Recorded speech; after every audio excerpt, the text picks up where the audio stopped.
Pahina 31. Maya-maya lang, may kumatok sa sandaling iyon. Isang buto chilling snap ang biglang narinig mula sa leeg ni Gordon. Ito ay ang tunog ng kanyang mga buto na nadudurog. Sa mismong sandaling iyon, tumahimik ang buong opisina kaya may makarinig ng pin drop. Labis na natakot ang lahat nang makita ang naputol na leeg ni Gordon. Nadurog siya hanggang sa mamatay sa harap ng kanilang mga mata bawat isa sa mga business. Elite sa loob ng opisina ay natulala at nagsimulang manginig sa takot matapos makita ang nangyari. Ito ay lalo na para kay Benjamin nang siya ay nahimatay kaagad. Thud! Inihagis ni Paulo ang bangkay ni Gordon kay Alex at malamig na binalaan ito, ganito ang mararating mo kung makikipag-usap ka kay Bean. Matapos hampasin ng bangkay, bumagsak si Alex sa lupa habang nangangamba siya sa kanyang buhay na may mga goosebumps sa buong katawan. Mabilis niyang itinulak ang bangkay palayo habang sumisigaw sa lahat ng mayroon siya, "Ah! You murderer! You murderer him!" Siya! Isang basura lang iyon. Wow! Ang lamig! Dahil doon, umalis kaagad si Paulo sa lugar kasama si Kin. Lumayo ang layo mula sa Nivea store para sa wakas ay natigilan si Kin sa gulat. Kay Paulo, pinatay mo ba talaga siya? Habang nanginginig ang kanyang katawan, sinimulan niyang tingnan ang kanyang pitakan ng magulo at tumahimik. Eto, kunin mo ang lahat ng pera at tumakas hanggat maaari. Kung mahanap ka ng mga pulis, sabihin mo lang na ako ang gumawa nito, ako ang pumatay sa kanya. Habang sinasabi iyon, pinalamanan niya ang lahat ng kanyang mga credit card sa kanyang mga kamay. Lumabas ka sa Cleopolis at mamuhay ng desenteng buhay.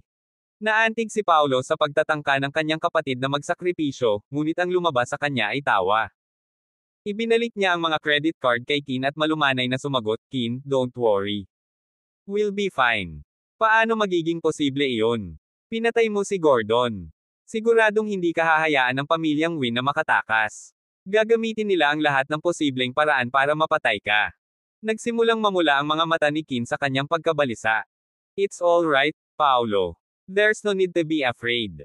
Kunin mo itong pera at itago sa isang lugar na incognito. Ikukulong kita. Hindi ko akalain na ang Win family ay magpapahirap sa akin. Humakbang si Paulo at niyakap ang nanginginig niyang katawan para aliwin ang sarili. Trust me, Kin. Magiging maayos din ang lahat. Nagsimulang kumalma si Kin sa kanyang malapad at matipunong yakap. Really? Everything's gonna be okay. Please, don't be this reckless anymore. Habang pinupunasan ang mga luha sa kanyang mukha, nagpatuloy siya, hayaan mo na lang si Serena na gawin ang lahat ng pagpatay. Nakuha ko. Marahang pinasadahan ni Paulo ang kanyang daliri sa kanyang palawit at inilagay ito sa likod ng kanyang mga tainga. Kung mangyari ulit ang mga ganito, hawakan mo ako agad, okay? Napabuntong hininga ang isang walang magawang Rin. Anong gagawin mo kahit ako? Magkano pa ba ang kailangan mo? Mahinahong tanong niya. May pera ako, para mabayaran ko ang balanse. Umiling siya at pinilit ang mapait na ngiti. Sobra ang deficit. Nag-withdraw ng pondo ang pamilya Jacob at kinansela ang lahat ng pakikipagtulungan sa negosyo, na iniwan ang pagpapatakbo ng Nivea store na huminto. Kung babayaran ko ang deficit, kakailanganin ko ng hindi bababa sa ilang milyon. Ngunit kung gusto kong takpan ang pagkalugi sa hinaharap, malamang na kailangan ko ng higit sa 10 milyon sa kabuuan. Pang-aasar ni Paulo sa kanya. 10 milyon lang. Kaya ko namang bayaran. Don't joke with me. Kahit ang Win family ay mahihirapang maglabas ng napakaraming pera ng sabay-sabay. Bumantong hininga ulit si Rin.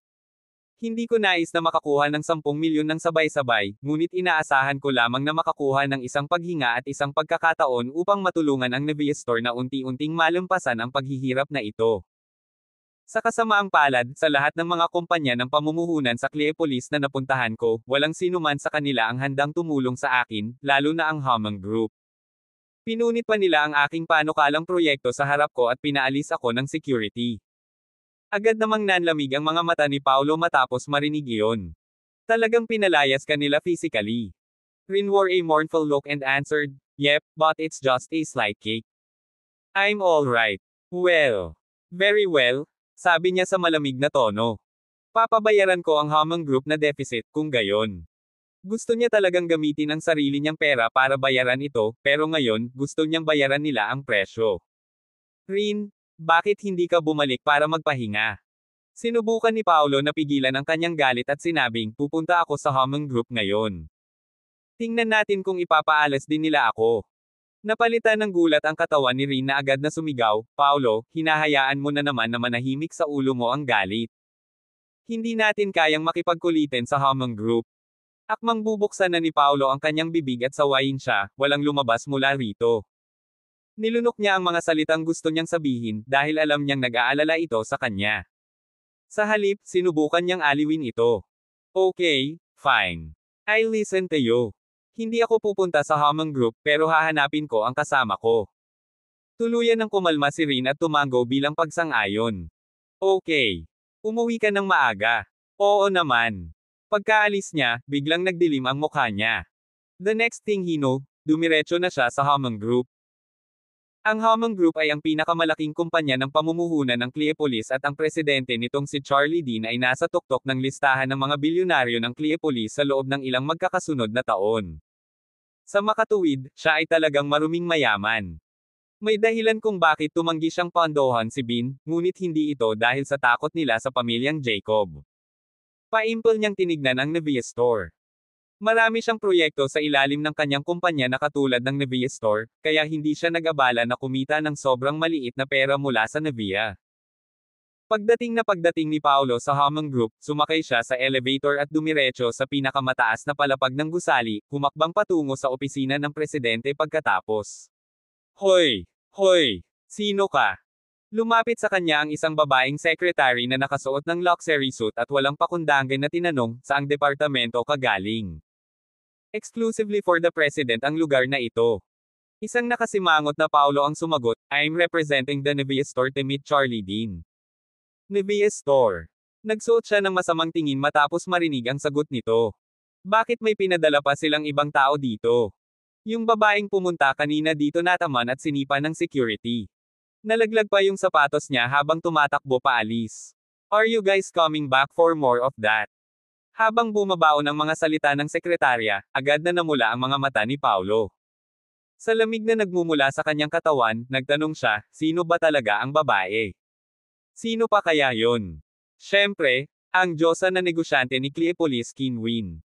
Pinagkrus niya ang kanyang mga braso sa harap ng kanyang dibdib at ngumisi. Pero, sayang naman. Wala nang paraan para makakuha pa siya ng karagdagang suporta. Siya ay ganap na nasira sa pagkakataong ito. Kinuyam ni Paolo ang kanyang kamao at pumutol, sinaktan mo ba talaga siya? Yeah, we did. So what? Nagpakita ng walang pakialam ang sekretarya. Paulit-ulit siyang nakikiusap at pinakiusapan ng ating presidente na mag-invest sa Nevia Store. Siyempre, naiinis ang presidente at tinawagan siya ng security para paalisan siya. Hindi ko lubos maisip kung gaano kaiya ang presidente ng isang department store. Masipa sa puwitan at mahulog sa ilalim ng liwanag ng lahat. F*** off. Tinulak siya ni Paolo at pumasok kaagad sa opisina ni Charlie. Suray-suray ang babaeng sekretarya matapos itulak palayo, ngunit agad-agad, tumakbo ito sa kanyang takong upang habulin siya. Tumigil ka nga dyan. May meeting ang president na may VIP. Hindi ka pwedeng pumasok ngayon. Sa sandaling sinabi niya iyon, nakita niya itong sipa sa salamin na pinto ng opisina ng presidente. Basag. Ang kaakit-akit na salamin na pinto ay nagkapira-piraso sa buong lupa. Pahina 32. Sa opisina, makikita si Charlie na nakikipag-chat sa isang medyo may edad na lalaki, at pareho silang nagulat sa biglaang pagkagambala. Matapos matigilan saglit, noontog si Charlie sa desk at sumigaw, sino ka, and how dare you act like this in the Hammond Group? Bagamat mukhang matigas siya, kinilig siya sa loob dahil gawa sa customized, super standard na bulletproof na salamin ang glass door ng opisina. Magputok man ng baril at pumutok sa pinto sa di kalayuan, kaunting gasgas lang ang naiiwan ng bala, kaya hindi niya inaasahan na isang lalaki lang ang makakabasag ng salamin sa isang sipa lang.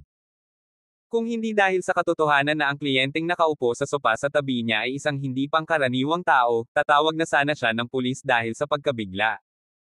Pumasok si Paolo sa loob, pumunta mismo sa desk ni Charlie, at sinabi sa malamig na tono, ikaw ba ang nag-utos ng iyong mga taong magbubuhat ng kamay kay Rin? Galing ka sa Nevia Department Store ha? Sumimangot si Charlie sa galit at sinabing, Rinwin, ang walang utang na loob na B***Turk. How dare she send people here to start a riot? I dare you to say that again. Kinasuhan siya ni Paolo na may layuning pumatay. Ang lakas ng loob na bastyusin si Rin. Sa tingin ko, gusto niya talagang mamatay. Who cares if I say it again? That B** refused to sleep with me when she was the one who want me to invest in her company. Wala namang libreng tanghalian sa mundo, alam mo ba? Kinagat niya ang kanyang mga labi at nagpatuloy, bagaman siya ay lubos na nakakaakit, ang kanyang mukha ay hindi sapat para mamuhunan ako sa kanyang negosyo. Pumalakpak. Hinampis ni Paolo ang kahoy na mesa sa harap ni Charlie, nakakuyom ang kanyang mga kamao. Sa hindi inaasahang pagkakataon, nabasag ang buong mesang kahoy. Ikaw, nagulat si Charlie at napaatras ng ilang hakbang. Tao ba talaga siya? Wala akong pakialam kung sino ka man, anak, ngunit dahil mabangis ang pag-uugali mo sa teritoryo ko. Ipapaalam ko sa iyo kung ano ang hitsura ng kamatayan. Sa kanyang pagkabigla na napalitan ng galit, itinuro niya ang kliyente sa couch sa tabi niya at sinigawan si Paolo, buksan ang iyong mga mata ng peking at tingnang mabuti. Ang tao dito ay ang tagapayo ni Jarrett Cole, si Kenny Shane. How dare you be mayabang sa harap niya? Pinag-cross ni Kenny ang kanyang mga paa at malamig na tinitigan si Paolo. Young boy, I think you've heard about Boss Jarrett. Ako ang #1 combat advisor niya, and let me give you a piece of advice: huwag magdala ng sarili mong pagkasira. Nang marinig niya iyon, sumilay ang malamig na ngiti ni Paolo at sinabing, Jarrett. Kahit nandito siya, hindi siya mangangahas na maging mapangahas sa harapan ko. Si Jarrett ang boss ng pinakamalaking gang sa underworld ng Solaris Province, ang Cole Gang. Sa katunayan, maaari pa nga siyang ituring na hari ng underworld ng teritoryong ito. Nang mabalitaan ni Kenny na kinuha ni Paolo si Jarrett ng walang bayad, hindi niya maiwasang mapangiti. What an arrogant B** starred. How dare you disrespect Boss Jarrett? May death wish ka ba? Mabilis na sumingit si Charlie nang marinig iyon, at sinabing, tama. Una, sinira mo ang opisina ko, at ngayon ay wala ka ng respeto kay Boss Jarrett. Ganito ba ang pagtuturo ni Bean sa kanyang mga tauhan? Maya-maya pa, humila si Paolo ng upuan sa gilid at umupo kaagad. Naglabas siya ng isang kahon ng limitadong sigarilyo ng militar mula sa kanyang bulsa sa harap, sinindihan ang isa, at huminga. Habang nagbubuga ng mga korona ng usok, malamig niyang sinabi, hindi ako isa sa mga tauhan ni Kin. Siya ang aking panganay na kapatid. Nalilitong tanong ni Charlie, hindi ba siya inampon ng mga wings? Kailan pa siya nagkaroon ng kapatid? Pagkatapos, bigla siyang natauhan. Ay, alam ko. Parehas kayong ulila sa iisang bahay ampunan. Nang marinig iyon ni Kenny ay napangisi siya. How dare you act so arrogant when you're only little orphan? You're really conceited. I'll consider sparing your life kung luluhod ka at yuko ng 3 beses sa amin ni President Dean. With a devilish look flashing across Charlie's face, he said to Kenny, Advisor Shane, you're being too easy on him to only ask him to kowtow. You've heard of Kin from Navia Department Store, right? Siyempre, siya ay isang kilalang babae at negosyante. Wala ka bang interes sa kanya? Naintindihan naman ni Kenny ang intensyon ni Charlie. He licked his lips and put on a lascivious smile before said, speaking of which, bago sa akin ang pagtulog sa babaeng presidente. Habang kinukusot niya ang kanyang mga mata, nagpatuloy si Charlie, mukhang mas nakakaakit siya nang makiusap siya sa akin na mamuhunan sa kanyang kumpanya noong isang araw, ngunit siya ay masyadong malayo. Mas gusto niyang tanggihan ang aking pamumuhunan kaysa tanggapin ang aking kahilingan, ngunit ang mga talahan na yan ay nagbago ngayon.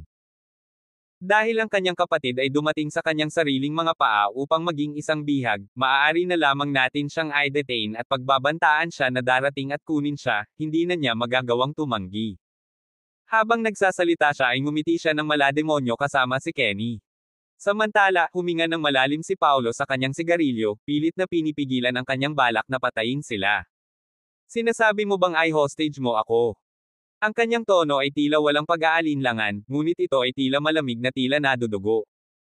Nang marinig niya iyon, mayabang na ikinaway ni Charlie ang kanyang kamay at sinabing, huwag mong isipin na wala kaming magagawa sa iyo kahit na mayroon kang malaking lakas. Pagkasabi niya noon, nilinggan niya si Kenny at nag-request, Advisor Shane, tawagan natin lahat ng kapatid. Si Kenny ay nagdala ng higit sa 10 ng kanyang mga subordinate sa kanyang paglalakbay dito upang pag-usapan ang pakikipagtulungan kay Charlie, at lahat sila ay nasa VIP waiting room sa ibaba habang nag-uusap sina Kenny at Charlie. Okay. With a ruthless expression, inilabas ni Kenny ang phone niya, ready to call his subordinate. Gayunpaman, nang pinindot niya ang dial button, isang kahoy na tag ang nahulog sa sopa sa tabi niya na may kasamang plop. Inihagis ni Paolo ang tag. What the F asterisk sake is, hindi na niya natapos ang pagmumura, dahil ang nakasulat sa kahoy na tag ay bumulaga sa kanya ito ay ang Northern Draken tag. Napalunok siya ng husto. Ang makita ang termino dito ay parang isang bolt out of the blue. Ramdam na ramdam niya ang pagpanting ng tenga niya sa gulat. This is? Napuno ng takot ang mukha, hinawakan niya ang Northern Draken tag gamit ang nanginginig niyang mga kamay, na para bang may hawak siyang bomba na anumang oras ay sesabog. Pahina 33. Anong problema, Advisor Shane? Hindi alam ni Charlie ang nangyari, at wala siyang ideya kung ano ang ibinato ni Paolo. Sa sandaling ito, sinagot ang tawag ni Kenny. Isang matigas na boses ang umalangaw-ngaw mula sa kabilang side ng telepono, hello.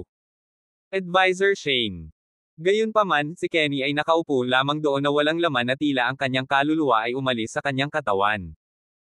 Hindi alam ni Charlie kung ano ang nangyayari, ngunit sumigaw siya, tawagan ang mga kapatid, Advisor Shane.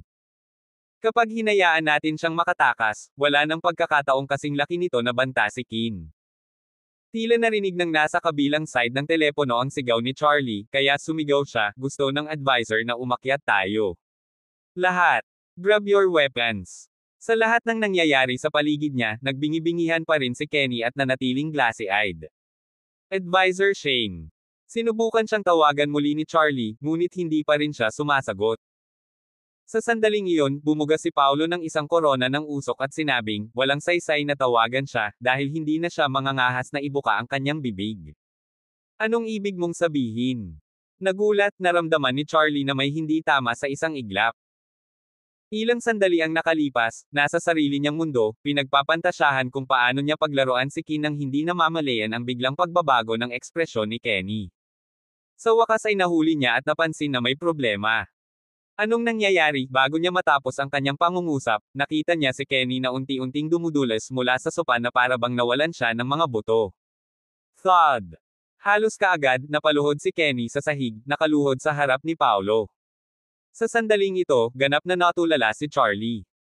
Ang numero 1 combat advisor ni Boss Jarrett, na maaaring maka-impluwensya sa buong underworld ng Solaris Province sa pamamagitan ng kanyang selyo, ay nakaluhod sa harap ng isang tao.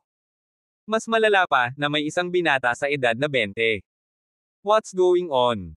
Advisor Shane, what's wrong with you? Ulila lang siya. Bakit ka nakaluhod? Tumahimik ka. Bago natapos ni Charlie ang kanyang pangungusap, galit na sinigawan siya ni Kenny na may pamumula ng mga mata, na pinutol siya. Hindi nakaimik si Charlie.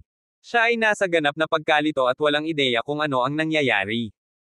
Noon lang, magalang na itinaas ni Kenny ang Northern Draken tag at lumuhad siya para lapitan si Paolo. Pagkatapos, iniharap niya ang tag sa huli gamit ang kanyang dalawang kamay at sinabing, ikaw ay. Itong tag, napailing siya na gumagala sa nanginginig na boses. Hindi mahalaga kung sino ako. Binigyan siya ni Paolo ng malamig na titig. Ang mahalaga ay binalak mo akong ikulong at pananakot kay Kin, di ba? Namutla kaagad ang mukha ni Kenny nang marinig iyon, dahil ang sinumang nagtataglay ng Northern Draken tag ay ang hari ng underworld sa Northern Underworld ng Kostya. Para sa isang ordinaryong tao na tulad niya, ang pagtatangkang i-hostage ang hari ay isang death wish. To dare not? Maya-maya lang, nagtaas ng kamay si Kenny at sinampal ang sarili. Nagsalita ako ng pabigla-bigla. Sampal. Parurusahan ako. Sampal. T-section N. Nagkamali ako. Sampal. Walang awa niyang sinampal ang sarili pagkatapos ng bawat pangungusap. Samantala, si Charlie ay natakot at nataranta habang pinapanood ang eksena mula sa gilid. Sa kanyang nakita ay may ibinato si Paolo kay Kenny bago agad nabaliw ang huli. Anong klaseng black magic ito? Umupo siya sa likod ng sirang desk habang nanginginig.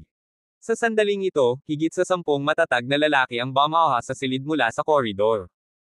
Ang iba sa kanila ay may hawak na patpat habang ang iba ay may hawak na baton, ngunit lahat sila ay may masamang tingin sa kanilang mga mukha.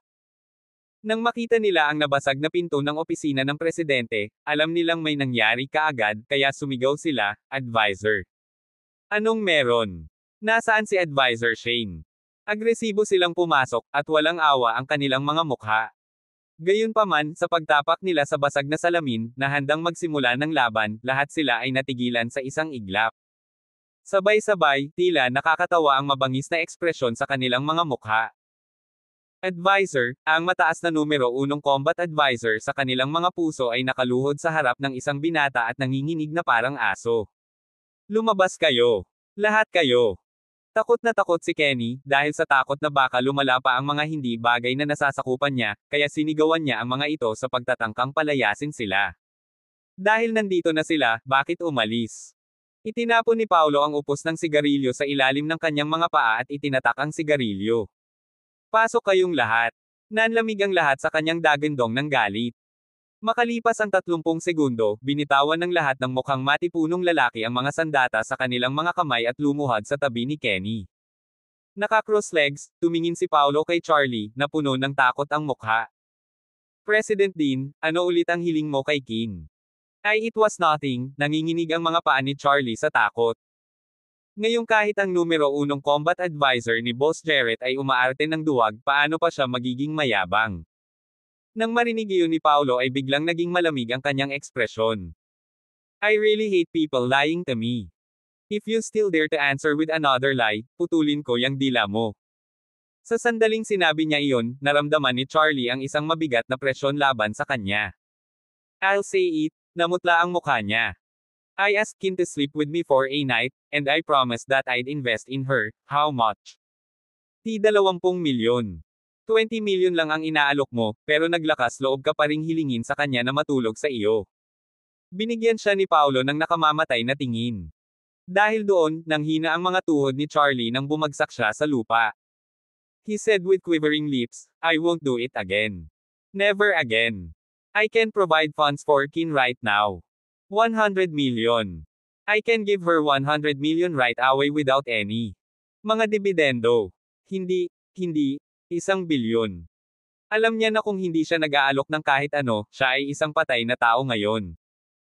Kahit mayaman siya, hindi pa rin siya naglakas loob na saktan ang mga nasa underworld. Tutal, lahat sila ay cold-blooded at walang pag-aalinlangan tungkol sa paggawa ng pagpatay. Tinapik ni Paulo ang kanyang daliri sa kanyang mga tuhod at nag-isip ito saglit bago nagtanong, alam mo ba kung aling mga kumpanya ang pinuntahan ni Kim para humingi ng puhunan? Well, pagkatapos pagsamasamahin ang kanyang mga iniisip, sumagot siya, ang Cleopolis ay may 8 kumpanya ng pamumuhunan na maaaring dalhin sa talahanayan. Kasama ang malalaking korporasyon na may koneksyon sa negosyo sa Nevia Department Store, malamang nahulaan ko kung aling mga kumpanya ang naabot ni President Win. Mabuti. Unti-unting tumayo si Paulo. Bibigyan kita ng 2 araw para hanapin silang lahat. Gusto kong makita kung sino pa ang maglalakas loob na tumanggi na mamuhunan sa Nevia Department Store. Habang tumutulo ang pawis mula sa kanyang noo, nabigkas si Charlie, hindi ako ganoon ka-impluwensya. Noon lang, sumulyap si Paulo kay Kenny. Kung ililibre ko ang buhay mo ngayon, may pakinabang ka ba?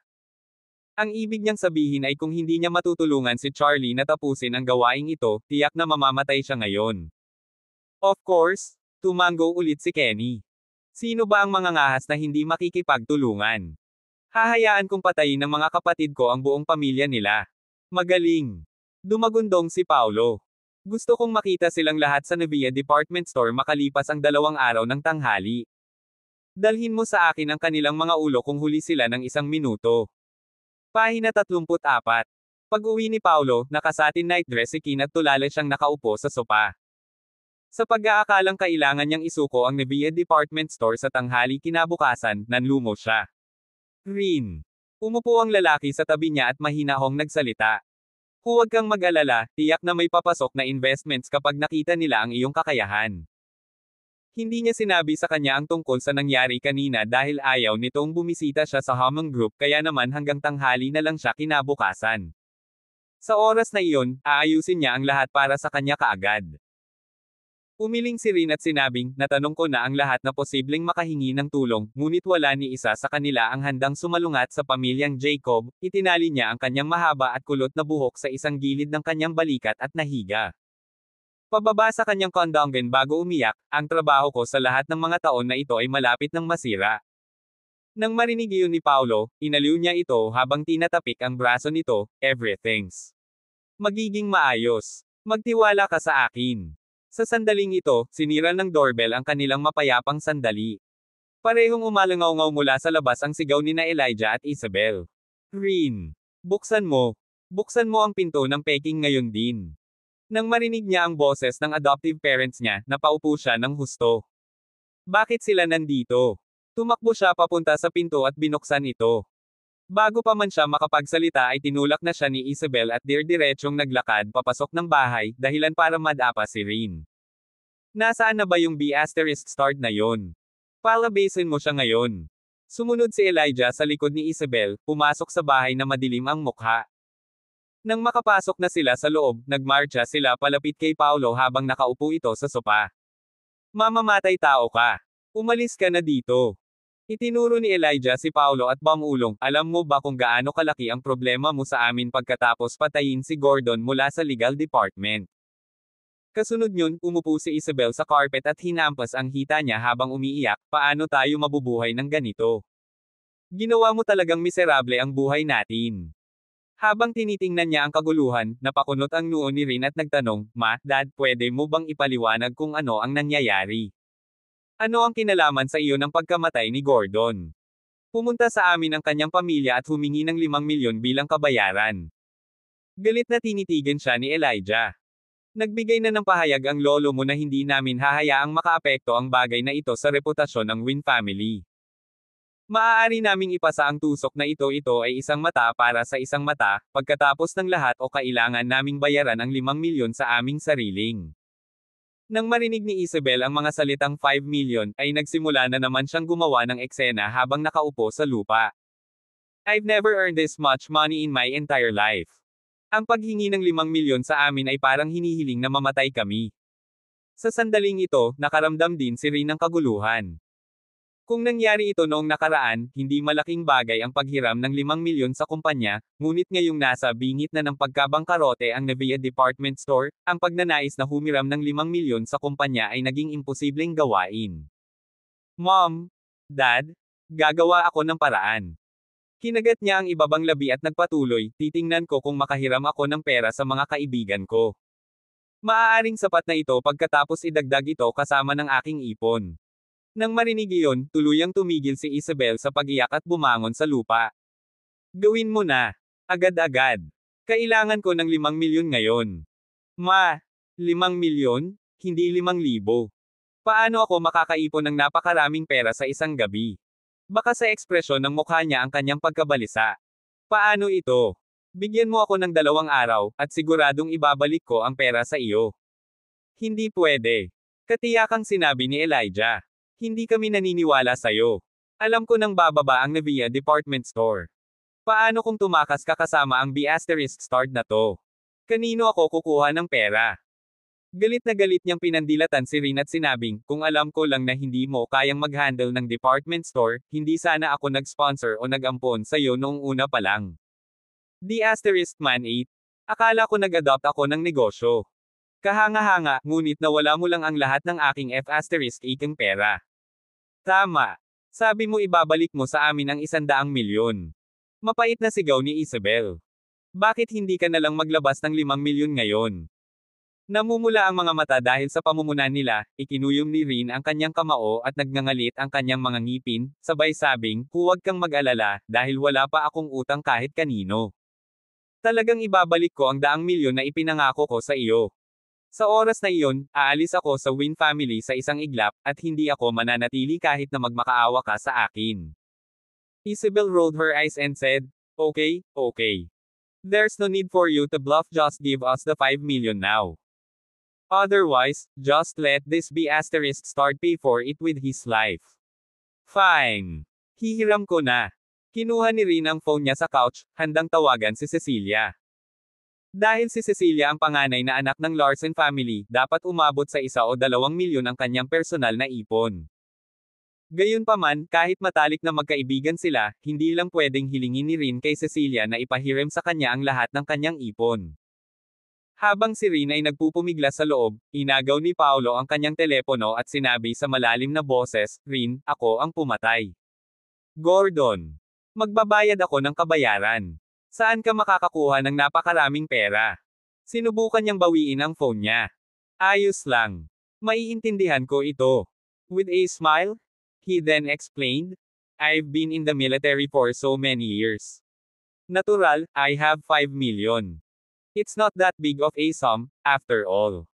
Gulat na gulat ay bahagyang napaawang ang bibig ni Rin nang magtanong, mayroon kang 5 milyon sa savings mo. Bago pa makasagot si Paulo, ngumisi si Isabel at sinabing, 5 milyon lang. Halatang nagyayabang. Wala pa akong narinig na kumikita ng hanggang 5 milyon sa pagiging militar lang. Tama. Si Brandon Baxton ay isang matandang kaklase ko. Ang kanyang anak ay isang platoon leader ng Solaris Military District, at kumikita lamang siya ng halos 200,000 taon-taon. May nakasulat na paghamak sa buong mukha ni Elijah. Wala kang ang rango, so how dare you claim na nakakuha ka ng 5 milyon? Sinong may sabi na wala akong rank? Pahina 35. Anong rank mo? Tanong ni Elijah habang naka-cross arm sa harap ng dibdib niya. I won't believe you with only your words. Ipakita mo sa akin ang uniforme mong militar na may epaulet. Ang aking uniforme ng militar ay binabantayan ng mga taong nakatalaga mula sa Secret Service of Military Headquarters, at isinusuot ko lamang ito sa mga espesyal na okasyon. Habang sinasabi iyon ni Paulo ay napangisi si Isabel. Fee, ang galing mo talagang magyabang. I've never heard about a military uniform need to be guard. Well, unless it's encrusted with gold, of course. Nakayukong sagot niya, talaga. Hindi lang iyan, ang bituing emblem sa aking sombrerong militar ay nakatatak ng pinakamataas na grado ng Kohinoor Diamond. Hahaha. Ang sagot niya ay napaungol sa tawa ni Isabel. Ang Kohinoor Diamond ba talaga ang sinasabi mo? 3 lang sila sa buong mundo, at sinasabi mong isa sa kanila ang nakasombrero mo. Tama na. Si Elijah ay nagpakita ng pagkainip sa kanyang ekspresyon. I don't want to hear this B** start talking crap anymore. Transfer the 5 million to my bank account right now, Rin. Otherwise, I won't move an inch from here. Habang sinasabi niya iyon ay hinailan niya si Isabel para maupo sa couch, at ang mga mukha nilang rogue ay nagpapakita ng kanilang determinasyon na makuha ang gusto nila. Pagod na si Paulo na magpaliwanag pa sa kanila, kaya sinabi na lang niya, give me your bank account number. Nang aasar, tumangala si Elijah at sinabing, 70,128,975. Pagkatapos niyang sabihin sa kanya ang mga numero, ngumiti siya ng mapang-uyam bago sinabing, kung makukuha mo sa akin ang 5 milyon, tusok ka, puputulin ko ang ulo ko, at hahayaan ka. Sipin mo na parang bola. Tandaan mo ang sinabi mo. Kinuha ni Paulo ang kanyang telepono at sinimulang gawin ang transaksyon. Pagkaraan ng ilang sandali, iniangat niya ang kanyang ulo at malamig na tumingin kay Elijah. Huwag mong kalimutan ang sinabi mo. Kung makuha ko ang 5 milyon, magiging akin ang ulo mo. Noon lang, nakatanggap ng mensahe si Elijah. Noong una, akala niya ay spam advertisement lang iyon, kaya sumulyap lang siya. Gayunpaman, nang tumingin siya sa malapit, laking gulat niya na lumuwa ang kanyang mga mata. Nakasaad sa mensahe, ang iyong bank account na nagtatapos sa 1027 ay nakatanggap ng halaga ng transaksyon na 5 milyong noong ika-23 ng Hunyo. Ang iyong balanse pagkatapos ng transaksyon ay 5,205,000. Solaris Bank. Ang 5 milyon ay nailipat na. Napasinghap siya sa gulat. May 5 milyon ka talaga sa account mo. Ito ay lubos na lampas sa kanyang inaasahan na ang isang ulila sa kanyang 20s ay maaaring kumuha ng napakalaking halaga ng pera. Nang pilitin ni Isabel ang leeg upang makita ang mensahe sa telepono, natigilan din siya. Gayunpaman, halos kaagad, inilagay niya ang kanyang mga kamay sa kanyang baywang at sinaway si Rin, you ungrateful B****. Kinuha mo ba ang lahat ng pera sa kumpanya para sa lalaking ito? Nagtataka ako kung bakit nalugi ang Navia Department Store sa lahat ng isang biglaan. Parang ikaw ang naglalaro. Nahuli agad ni Elijah ang sinabi niya at bumulong, f***sake. Given all these years na pinalaki ka namin, you're still so ungrateful. I can't believe na binigay mo lahat ng pera sa tusok na ito, pero hindi. Sa mga nagpalaki sa'yo. Habang pinapagalitan siya nito, isang masamang ideya ang nabuo sa kanyang isipan. Medyo marami ka nang nilustay sa pondo ng kumpanya, di ba? Ibigay mo sa akin ang lahat. Kung hindi, ipapaalam ko ito sa lahat ng miyembro ng pamilya. Dahil ang kumpanya ni Clarence, ang Clark Corporation, ang kukuha sa Navia Department Store, binalak niyang kunin ang lahat ng makakaya niya ngayon. Nagsimulang manginig sa galit si Rin. I didn't. I've never take a penny from the company's funds for myself. Kung tutuusin, ang mga wins ang nangurakot ng pondo na nagdulot ng mga paghihirap sa pag-unlad ng kumpanya.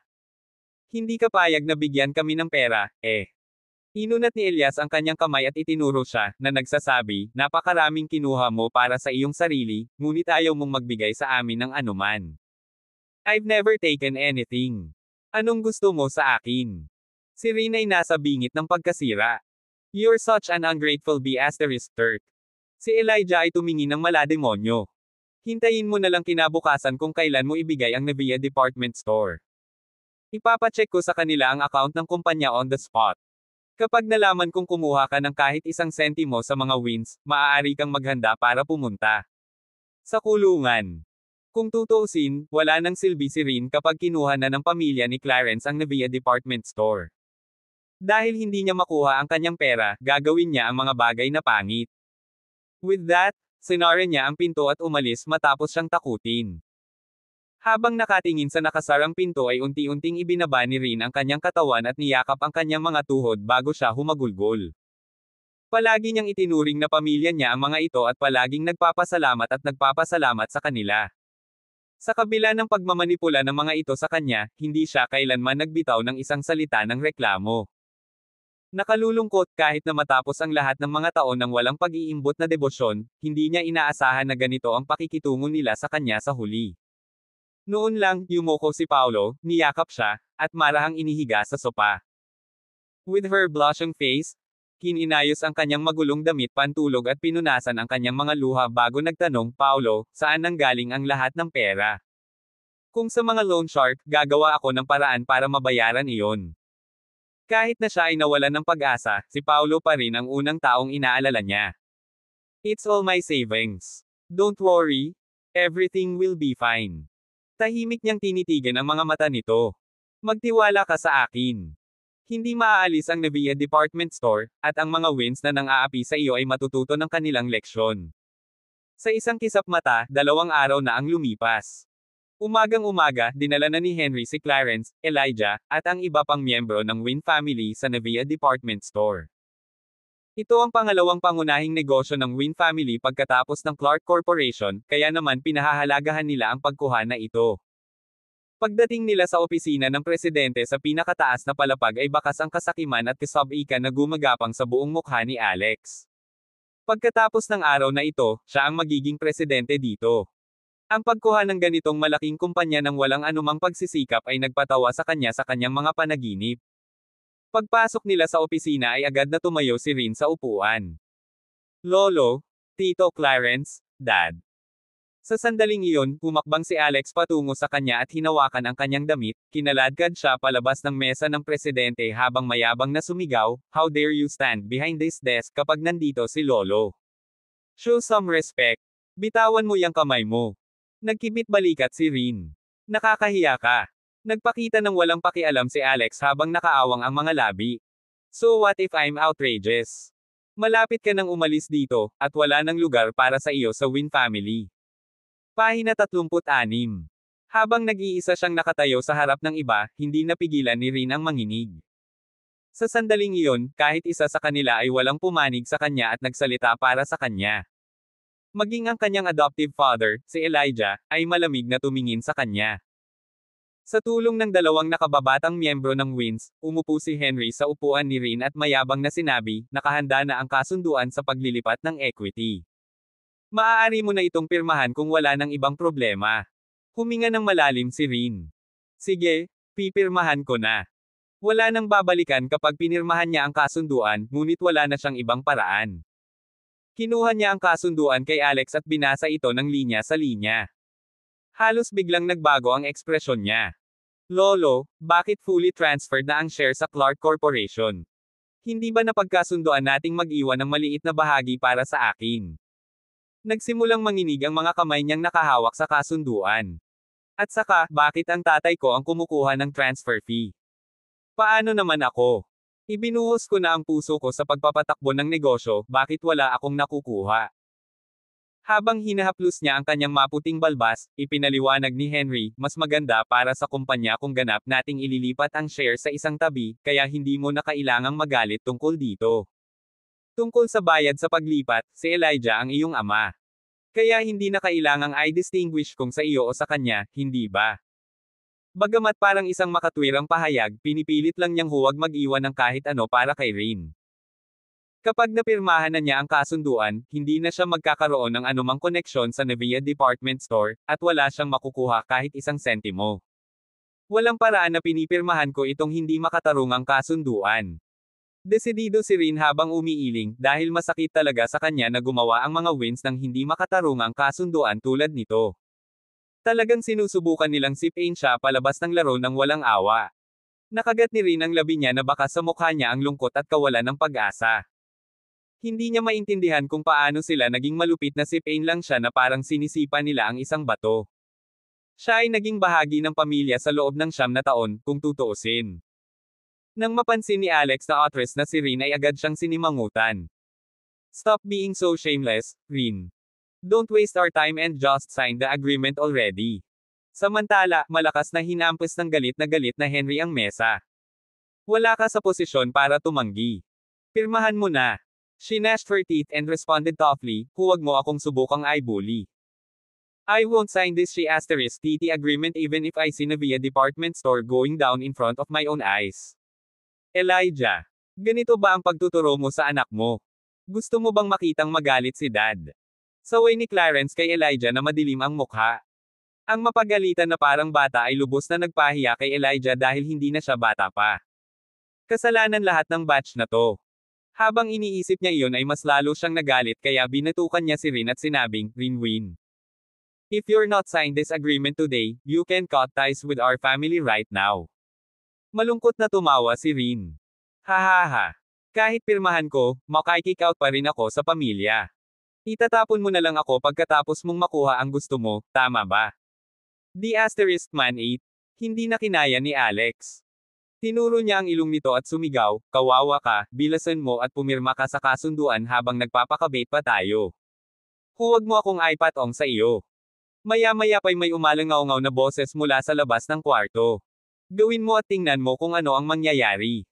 Lumingon ang lahat, nakita ko lang si Paulo na nakatayo sa pintuan na walang awa ang mukha. Nang makita nila siya, ilang nakababatang miyembro ng Wins ang nagsimulang bangulong, hindi ba siya ang larwang lalaki na nagpakita sa piging ng pamilya natin? Bakit siya nandito? Natatakot siguro siya na wala ng pera si Rin para sa kanya kapag pumirma na siya sa kasunduan. Ha. Sa isang iglap na puno ng mapanuksong tawanan ang silid. Sa mabagsik na mukha, pumasok si Paulo sa silid at tumabi kay Kin. Then, he threatened Alex in a condescending tone, we'll see if you dare to lay your hands on Kin. Namutla kaagad ang mukha ni Alex nang makita si Paulo, dahil nasaksihan niya mismo kung paano sinakal ng huli si Gordon hanggang sa mamatay gamit ang isang kamay. Nang makita niya kung gaano nakakahiya ang hitsura ng kanyang anak, malamig na sinabi ni Clarence, this is a matter between the Wins. Wala kang kinalaman dito. Hindi na lang siya pinansin ni Paulo at tumingin kay Henry. Old Master Henry, natatandaan mo pa ang pastahan natin, hindi ba? Ang pinag-uusapan mo ba ay ang pakikipagtulungan sa Collieri Group? Baka sa mukha ni Henry ang pagkadismaya. Ngayong nasira ang capital chain ng Navia Department Store, hindi na ako makakapasok sa pre-bid conference. Ano ang silbi ng taya natin kung ganoon? Tumango si Alex at sinabing, tama. Alam ng lahat na ang imbitasyon sa pre-bid conference ng Collieri Group ay lubhang mahirap makuha. Sa mga nangyayari sa Navia Department Store ngayon, imposibleng makakuha tayo ng imbitasyon. Napangiti si Paulo nang marinig iyon at sinabing, yung imbitasyon. I can get as many as I want. Paf! Paf! Paf! Pagkasabi niya noon ay hindi na napigilan ng karamihan ng mga tao sa kwarto ang tawa. Ha. Nasisiraan ka na ba? Tawa ng tawa si Alex habang nakahawak sa tiyan. You can get as many as you want. Ha. Stop bluffing ha. Nakakatawa ka talaga. Ngumisi din si Clarence. Ang isang basurang tulad mo ay hindi pa siguro alam kung anong klaseng kumpanya ang Collieri Group, so how dare you speak so arrogantly? Nang marinig niya ang mapanuksong tawanan ng mga tao, sumigaw si Henry, tama na. Huwag ka nang mag-aksaya ng panahon sa pakikinig sa walang alam na tusok na ito. Bilisan mo at pumirma sa kasunduan. Hindi ako pipirma nitong hindi patas. Bago natapos ni Rin ang kanyang pangungusap, malamig na tinitigan siya ni Elijah at pinutol, gusto mo bang tingnan natin ang mga account ng kumpanya sa harap ng lahat, Rin? Kulungan. Ako ay isang taong may integridad, at wala akong ginawang masama. Sige lang kung gusto mong suriin ang mga account. Sure. Sinama ko pa rin ang treasurer ng Clark Corporation. Nag-evil smile si Alex. Madaling gawain ang pakialaman ang mga account kapag sinusuri natin sila. Sa oras na iyon, makikita ko kayong magkakapatid sa kulungan. Mag-isip ng 2 beses bago ka magdesisyon, Rin. ****starred ka. Hindi akalain ni Rin na aabot sa ganito si Alex para ibagsak siya. Kung siya lang ang kasama, hinding-hindi siya susuko. Gayunpaman, dahil matibay ang paniniwala ni Elijah na ibinigay niya ang lahat ng pera kay Paulo, hindi siya makakatakas dito kung kukunin nila siya. Sa nanginginig niyang mga kamay, sumuko siya. Fine. I'll sign it. Kaya niyang isuko ang lahat kung para kay Paulo. Walang paraan na pinipirmahan mo yan. Sa sandaling iyon, inagaw ni Paulo ang kasunduan sa kanyang mga kamay at pinutol ito. Ang mga mamumuhunan ay pupunta dito sa lalong madaling panahon, kaya ang kasunduang ito ay magiging walang silbi. Nang marinig niya iyon ay nagdilim ang mukha ni Henry. Mga mamumuhunan. Anong mga mamumuhunan? Sa palagay ko ay walang sino man sa paligid na handang mag-invest kay Kin. Huwag kang magalit, Lolo. Huling-huling pakikibaka lang ang ginagawa nila.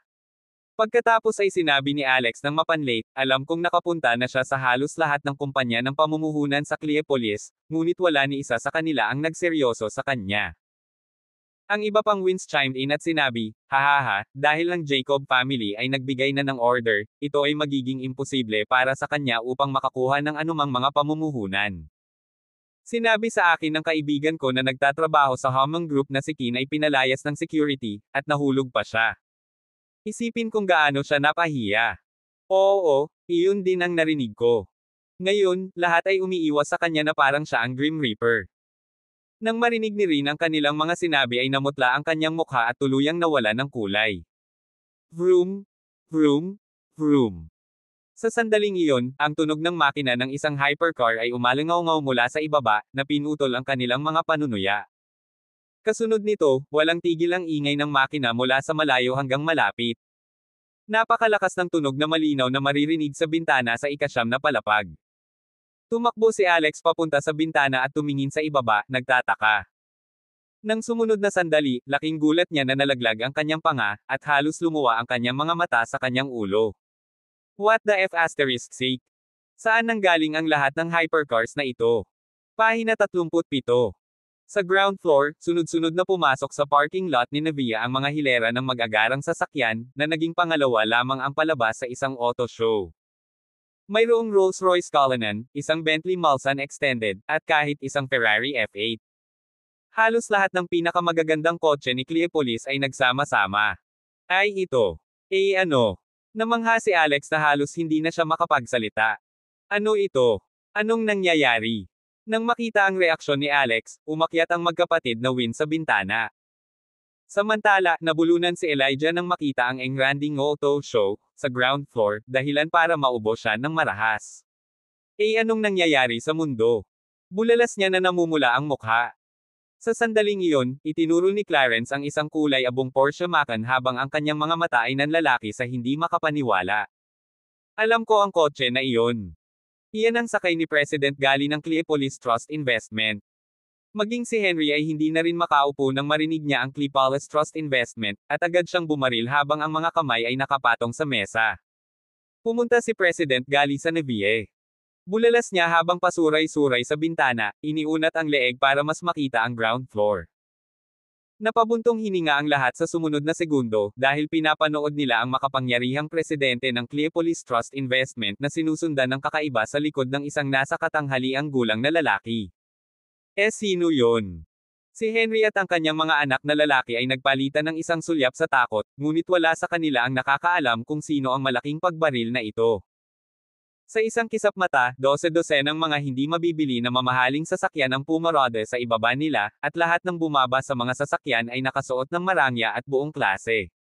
Nakarating na ba sila para mamili sa Navie? Tanong ni Alex habang patuloy na kinukusot ang mga mata sa hindi makapaniwala. Imposible.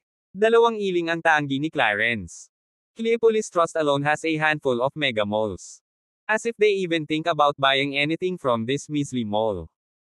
Gayunpaman, nang matapos niya ang kanyang mga salita, ang grupo ng mga lalaki at babae na nakasot ay dumating patungo sa gusali ng opisina. Naglalakad sila papunta sa atin. Hindi naman sila pumunta para bilhin si Navia, diba? Nagulat at natakot ang mga Wins, samantalang si Rin naman ay tulala. Ang lahat ng mga ito ay karaniwang malaking shot sa mga pangunahing kumpanya ng pamumuhunan. Samantala, nagpunta siya sa bahay-bahay, nakikiusap sa kanila na mamuhunan sa Navia ilang araw lang ang nakalipas. Gayunpaman, lahat sila ay pinatigil siya. Kaya naman, sa kadahilanang nablangko ang isip ni Rin nang makitang nagkukumpulan silang lahat sa harap ng gusali ng kanyang opisina. Sa kabilang banda, napangiti na lang si Paulo nang makita kung gaano caterante ang kanyang kapatid. Anong sinabi ko sa'yo, Kin? Dumating na ang mga investors. Natigilan ng mga Wins sa kanyang sinabi, at nanginig pa ang panga ni Elijah. Kay kakasabi mo lang ba na sila ang mga investor na dinala mo? Paanong posible? Ngumisi si Alex. He's nothing but a scoundrel. As if he knows all these big shots. Tumango si Clarence at pinatunayan, oo, kahit ako lang ang nakakakilala sa kanila. Para bang isang 20 anyos na ulila ang may kailangan para makuha ang malalaking shot na ito. Maya-maya pa ay sunod-sunod na yabag ang dumating mula sa labas. Ang mga malalaking shot na iyon ay nakasakay sa elevator hanggang sa opisina ng presidente. Go on. Welcome them. Bilasan mo. Sigaw ni Henry. Kasunod ng mga salita ng kanilang patriarka, agad na tumakbo si Win sa pintuan, tinanggap ang lahat ng mayayaman na big shot ng may paggalang. Ang unang pumasok ay walang iba kundi si Donovan Gali ng Cleopolis Trust Investment. Dahil doon, nagmamadaling inabot ni Clarence ang magkabilang kamay niya para batiin siya ng may paggalang. Hello there, President Gali. What brings? Bago pa man matapos ni Clarence ang kanyang mga salita, dumaan si Donovan sa kanya nang hindi man lang siya tinitigan. Namutla naman ang mukha ni Clarence, at hindi siya nakaimik nang magkibit-balikat siya na parang isang piraso ng alikabok. Samantala, sunod-sunod na pumasok ang isang dosina ng mga nasa katanghaliang gulang na mga lalaki at babae na nakaistilong damit sa likod ni Donovan. Nang walang pagbubukod, ang bawat isa sa kanila ay hindi pinansin ang mga Wins. Ang huling taong pumasok ay si Charlie D ng Hammond Group, at nanigas ang kanyang mga kalamnan nang makita si Paulo. Nang hilahin niya ang isang fawning beam at sasalubungin si Paulo, umiling ang huli sa halos hindi kapansin-pansing antas. Kung nalaman ng ate niya na pumunta pa rin siya sa Hammond Group nang sinabi nito na hindi, baka magalit ito sa kanya, at ayaw niya iyon kay Kin. Dahil siya ay isang matalinong tao, agad na inilipat ni Charlie ang kanyang direksyon at naglakad palapit kay Kin. Hello, Miss Win. Ako si Charlie Dean, President ng Hammond Group. Napatulala ang mga Wins nang marinig ang pagpapakilala ng medyo may edad na. Ang Hammond Group ay numero 1 kumpanya ng pamumuhunan ni Cleopolis, at si President Dean ay nagkakahalaga ng 10 bilyon man lang. Flattered, agad namang binalik ni Kin ang handshake. Ikinagagalak na makilala ka, Pangulong Dean. Sinamantala ni Henry ang pagkakataon na umakyat sa dalawa. Pagkatapos ay ipinakilala niya ang kanyang sarili kay Charlie, na nagsasabing, Hello, President Dean. Ako ang pinuno ng Win Family, Henry. My family's Clark Corporation, gayunpaman, pinutol ni Charlie si Henry nang walang pag-aalinlangan bago pa man niya matapos ang kanyang mga salita. The head of the Win family. You're still not worthy enough to talk to me directly. Ang buong Win family Henry kasama ay nawala ng salita. Sa katunayan, ang lalaki ay nahihiya. Gayunpaman, wala siyang masabi bilang tugon dahil tama si Charlie. Ang halaga ng merkado ng Clark Corporation ay nagkakahalaga lamang ng halos 10 milyon. Talagang hindi sila karapat-dapat na magsalita sa harap ng dakilang Hammond Group. Sa sobrang bilis, sunod-sunod na nagpakilala ang ibang big shots kay Rin. Hello, Miss Win. Ako si Lennox Spencer ng Evergreen Investment. Greetings, Miss Win. Ako si Brooklyn Zeller ng Encore Investment. Hapon, Miss Win. Ako si Callan Sweet ng Rosebank Advisors. Habang ang kahangahangang big shot ay nagpakilala kay Rin ng nakangiti, ang mga wins ay lalong natulala sa bawat pagbanggit ng kanilang mga kilalang pangalan at kumpanya. Isang malakas na sampal pa ang ibinigay ni Alex sa sarili, sa pag-aakalang nananaginip siya. Anong nangyayari? Dumating na ba silang lahat para kay Rin? Si Clarence naman, sobrang nataranta. Hindi naman talaga sila pumupunta para mag-invest sa Navia, diba? Para bang pinaninindigan ang kanilang mga pagdududa, unang nagsalita si Pangulong Spencer ng Evergreen Investment. Miss Win, tiningnan namin ang iyong aplikasyon sa pagpopondo, at sa palagay namin ay napaka-promising ng kinabukasan ni Navia.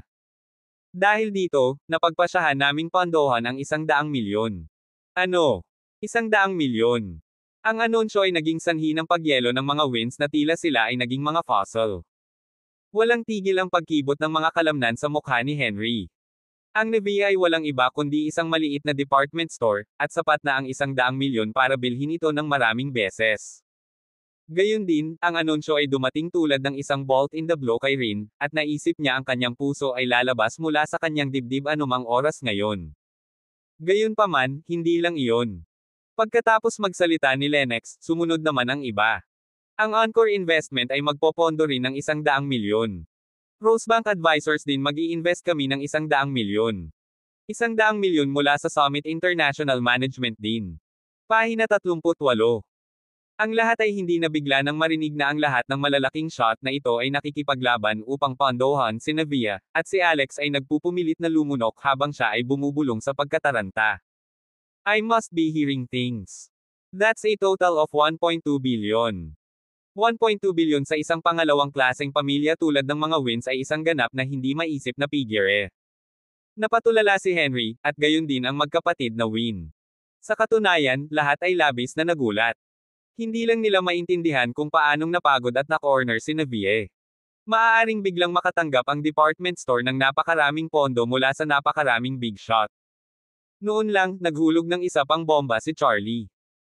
Kasama ang kabuoang 1.2 bilyon mula sa lahat ng ating mga presidente dito, ang Hammond Group ay magdaragdag ng isa pang 1.2 bilyon sa iyong mga pondo, na dedouble ang buong pamumuhunan.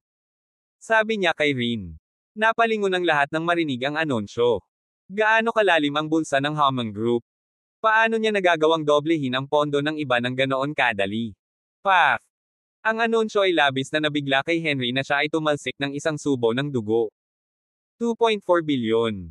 Bakit pa mag-invest sa isang land-rented mall tulad ng Navia kung sapat na ang perang iyon para magtayo ng ilang bagong mega malls? Labis na tulala si Rin habang nagmamadaling iwinagayway ang kanyang mga kamay. President Dean, 2.4 billion is far too much.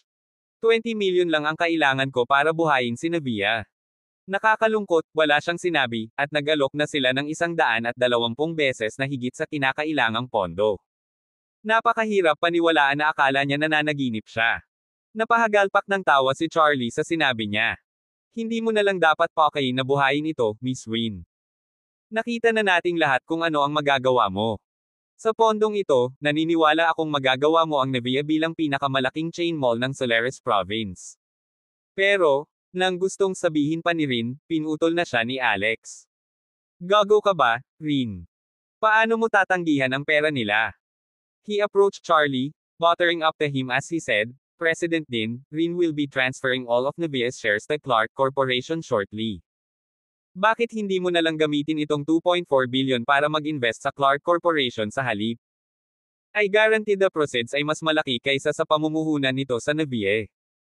Samantala, si Clarence at Henry ay may pananabik na tumingin kay Charlie, ngunit walang sino man ang nag-iisip na ang lalaki ay magbibigay lamang kay Alex ng isang malamig at nakakatakot na tingin. Walang kinalaman ang perang ito sa Clark Corporation. Kung wala sa mga kamay ni Miss Win ang shares ni Navia, wala kaming pondo kahit isang sentimo. Anong biro? Pinondohan lamang ng lahat ang ganitong kalaking pera dahil kay Paulo. Kung hindi, hindi namin aabalahin ang aming sarili sa isang pangalawang klaseng pamilya na tulad ninyo. Nang makita niya kung gaano kasenggit ang hitsura ni Alex, malamig na sinabi ni Charlie, hayaan mo akong linawin ito, ang 2.4 billion ay para kay Miss Win. Ang Win family. Namutla ang mga mukha ni na Henry, Clarence, at Alex nang marinig ang mga sinabi ni Charlie. Walang magawa ang Win family kundi ihanda ang kanilang sarili kung ang isa sa mga big shot na ito ay magpasya na labanan sila, kaya ano pa kapag sabay silang dumating. Ang mga salita ni Charlie ay ganap na naputol ang kanilang mga iniisip na sakupin si Navia. With that, tumango ang isang nanlulumong Henry. Huwag kang mag-alala, President Dean. Hindi namin gagawin ang mga shares ni Navia. Tama. Tingnan mo, naputol pa ang kontrata. Itinuro ni Clarence ang kontratang pinutol ni Paulo. Navia is forever Kings. Forever. Si Elijah naman ay walang ibang naramdaman kundi panghihinayang nang makita niya ang pagliko ng mga mesa. Kung alam niyang si Kin ay tuluyan ng magmamay-ari kay Navia imbes na masiraan ng loob, hindi sana siya nakipag-away dito noon pa. With that, pansamantala siyang nag-buttered up the Rin. Rin, ipapaluto ko ang mama mo ng handaan, bakit hindi ka bumalik para maghapunan? Sorry, marami akong gagawin. Ang kanyang tono ay lampas sa malamig dahil siya ay naging lubos na bigo. Pumalakpak. Agad na lumuhad si Elijah kay Rin at umiyak, nagkamali ako, Rin. Patawarin mo sana ako kahit minsan. Tutal, tinulungan kita noon. Malungkot ang mukha ni Rin. Ito na naman. Alam talaga ng lalaking ito ang kahinaan ko. Huwag kang mag-alala. Hindi kita papansinin bago ko ibalik ang 100 milyon sa iyo. Agad namang napangiti si Elijah at bumangon. Gayunpaman, hindi iiwan ni Alex ang mga bagay-bagay dito. Mayroon kang 2.4 bilyon sa iyong mga kamay, ngunit binabalak mong ibalik lamang sa amin ang 100 milyon lamang. Ipapaalam ko sa iyo na kung wala kami, malamang napatay ka sa isang madilim na eskinita, lalo na ang pag-aaral. Sa universidad. Tumango si Henry at pinaypayan ang apoy. Tama. Kailangan mong magbalik ng kahit 1 bilyon. Hindi na kami makikialam sa alinman sa mga negosyo mo kung bibigyan mo kami ng 1 bilyon. Labis na galit si Rin sa kawalang hiyaan ng kanyang adopted family. Paano nagkaroon ng mga walang hiyang tao sa mundong ito? Si Paulo naman ay nakasimangot. Wala na kayong gagawin dito kaya umalis na kayo bago pa ako magalit. Anak ka ng isang. Bago pa matapos ang pagmumura ni Alex, sumimangot si Charlie, kailangan pa nating pumirma ng kontrata kay Miss Win. Kung sino man ang walang kinalaman sa negosyo natin, umalis ka na. Katulad nito, nagsalita si Donovan. Manatili ka, at kakasuhan kita ng pagnanakaw ng mga lihim ng kalakalan. With that, malamig na tinignan ni Rin si Henry. Narinig mo sila, Lolo. Makakalimutin na kayo sa pagkuha ng Navia. Kung ayaw ninyo ng anumang gulo, mangyaring kunin ang lahat ng mga sa asterisk na bags na ito at umalis na kayo sa opisina ko. Pahina 39. Galit na galit si Henry sa pangungutya ni Rin kaya nahimatay siya sa sumunod na segundo. Natural, ang mga Wins ay hindi nag-aksaya ng 1 minuto habang sila ay nagmamadaling lumabas ng gusali habang bitbit si Henry. Bago umalis, kumunot ang noo ni Alex at sinabing, utang mo ang pamilya namin ng 1 bilyon, kaya huwag mong kakalimutan iyan, Rin. Bago mo bayaran ang lahat, forever kang magiging mat ng pamilya namin. With that, umalis na siya habang kinakalampag ang pinto sa likod niya. Miss Win, gusto mo bang ibagsak ko ang Clark Corporation? Iminungkahi ni Charlie na may malalim na toddling. Sa kakayahan ng Hammond Group, ang pagtanggal sa Clark Corporation ay kasing dali ng pag-angat ng isang daliri.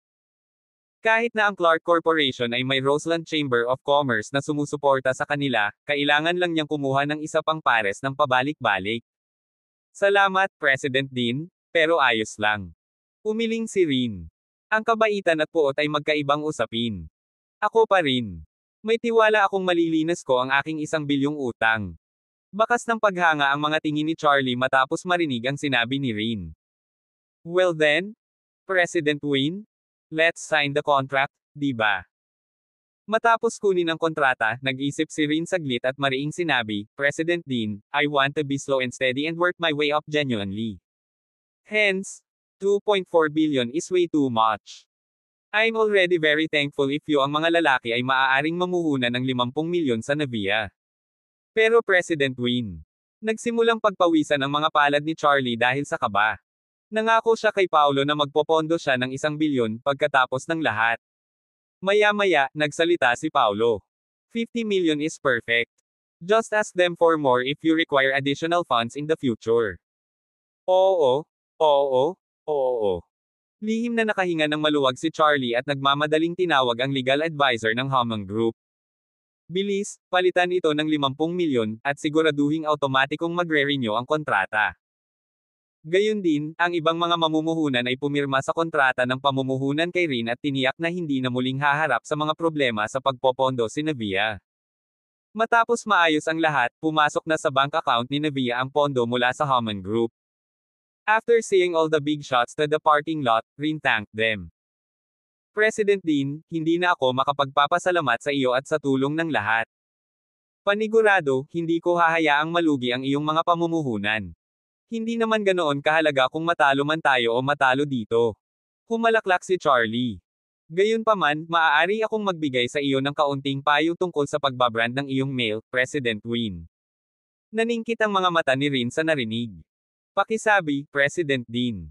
Kasabay nito, itinuro ni Charlie ang nakakagulong Volkswagen Santana na nakaparada sa gitna ng hanay ng mga mag-agarang sasakyan. Kung gusto mong magtatag ng isang high-end na imahe, ang mga unang impresyon ng mga customer ay mahalaga. Ang mga scrap na tulad ng kotse na iyon ay hindi dapat lumitaw sa paradahan ng iyong gusali ng opisina. Well, sumulyap si Rin sa kanyang nakababatang kapatid upang makitang malungkot ang mukha nito. That's my car? Dean, malamig na sabi ni Paulo. Si Charlie ay nawala ng mga salita, at gayon din ang iba pang malalaking mamumuhunan. Bueno, Presidente Win, hindi na namin aaksayahin ang iyong oras. Kung kailangan mo ng anumang tulong, tawagan mo lang ako. Pagkatapos nagmamadaling magpaalam kay Rin, sumakay si Charlie sa kanyang sasakyan at nagmamadaling umalis, napailing sa kanyang sasakyan. Core.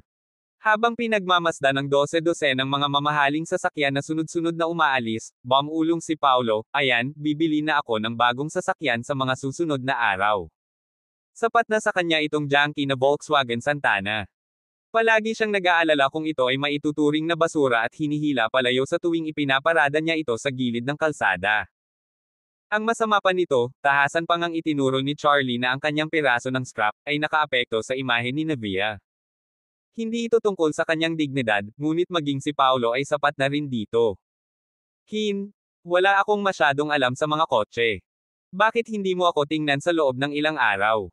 Gusto ko, Paulo, ngunit marami akong dapat harapin kapag ang kumpanya ay muling nabuhay muli. Paano ito? I'll ask someone who knows cars to accompany you, and I'll reimburse you after iyon. Someone who knows cars. Sino? Cecilia, nakangiting sagot ni Kin. Hindi mo alam, di ba? Nasa second-hand car business ang Larsens, kaya marami siyang alam sa mga sasakyan. A sweet car and a beauty. Fine by me. Ngumisi si Paulo. Babalik ako sa trabaho ngayon, sabi ni Kin. Hintayin mo ako sa bahay ha. Ipagluluto kita ng handaan. Tumango si Paulo bilang tugon, saka nagmaneho palabas ng Navia. Gayunpaman, bago siya makalayo, isang itim. Biglang kumari pa ng takbo si Mercedes-Benz mula sa kaliwang likuran niya at naabutan siya kaya napilitan siyang tumabi sa kalsada. Kasunod noon ay huminto ang itim na sasakyan ng paalang sa harap, na nakaharang sa daanan. Samantala, isang Porsche ang pumarada sa likuran niya, na hamarang sa kanyang pag-urong. Sa sandaling iyon, natama ni Paulo ang preno sa isang masikip na toddling. Malinaw na lumalapit ang mga ito sa kanya. Maya-maya, bumukas ang pinto ng itim na Mercedes-Benz, at lumabas ang isang binata na nakasuot ng high-end na casual na kasuotan, na mukhang palalo. Siya ay walang iba kundi ang pangalawang young master ng Summers family, si Caleb. Samantala, lumabas din sa Porsche ang isang binata na may matingkad na kulay na pananamit, na mukhang mas bongga pa kaysa kay Caleb. Siya ay walang iba kundi ang pangalawang batang master ng Lawson family, si Peter. Pagkatapos magpalitan ng tingin, lumapit ang dalawang young master sa kotse ni Paulo. Kasunod noon, kinatok ni Caleb ang bintana ng Volkswagen Santana at mayabang na pumutok, alam kong mahuhuli kita kung maghihintay ako sa Navia. Halika na agad. Na may malungkot na mukha, binuksan ni Paulo ang pinto ng kotse, na nagpatuloy sa pagbukas. Ano ba, masyadong mahaba yung 1 month na binigay ko sa'yo at sa pamilya mo. Can't wait to court death, Pahina 4 na po. F*6, bastos siya. Sa gayon, pinalaki ni Peter si Paulo gamit ang dalawang kamay sa kanyang mga bulsa. Ang isipin ng isang basurang tulad mo ay nangangahas naman aire sa piging ng kaarawan ni Mr. Summers. At sino ka? Napatingin si Paolo sa binata na nakakunot ang noo. Ako si Peter Lawson, ang pangalawang young master ng Lawson family. Hinampis ni Peter ang balikat ni Paolo gamit ang likod ng kanyang kamay. Sinabi sa akin ni Young Master Caleb na sumugod ka ng malakas at tila ikaw ay nasa ilalim ng mundo. Tiyak na narinig mo ang tungkol sa aking pamilya. Malamig na inalis ni Paolo ang kanyang kamay at sinabing, The Lawson family. Never heard of it? I suggest you don't drag yourself into trouble. F*** King hell, hindi mo pa narinig ang Lawson family. Sumabog si Peter habang nanlalaki ang mga mata. Hindi mo naman ako sinasadya, di ba? Ang kanyang malakas na boses ay umaakit sa isang pulutong, at sa gitna nila, isang batang babae na nakasuot ng itim na leather jacket ay nanunood ng may labis na interes. Ito ay walang iba kundi si Paige. Napadaan siya at nagkataon na nakita niya ang pamilyar na Volkswagen Santana. Kaya naman, bumaba siya sa kanyang sasakyan para tingnan kung ano ang nangyayari. Nang marinig ng mga tao ang pagpapakilala ni Pedro, nagsimula silang magbulungan sa isa't isa. Yan ang young master ng Lawson family. Holy cow, malaki ang Lawson family sa Cleopolis. Parang malalaki lang sila. Ang sabi-sabi na may connection sila sa underworld. Poor dude has met his doom. Walang alinlangang mapuputulan siya kung hindi bugbugin hanggang mamatay kapag naglakas loob siyang makipagtalo kay Mr. Lawson. Automatikong ipinagpalagay ng lahat na si Paolo ay isang walang pera na underclass nang makita nila ang masungit na sasakyan sa likuran niya. Maliwanag, ang walang pera na natalo ay walang anuman sa maimpluwensyang young master. Samantala, lalong naging laganap si Peter nang marinig niyang pinupuri siya ng lahat, at ipinagmalaki niya ang kanyang ilong sa hangin, na nagsasabing, naririnig mo iyan. Hindi ako isang taong kayang guluhin mo.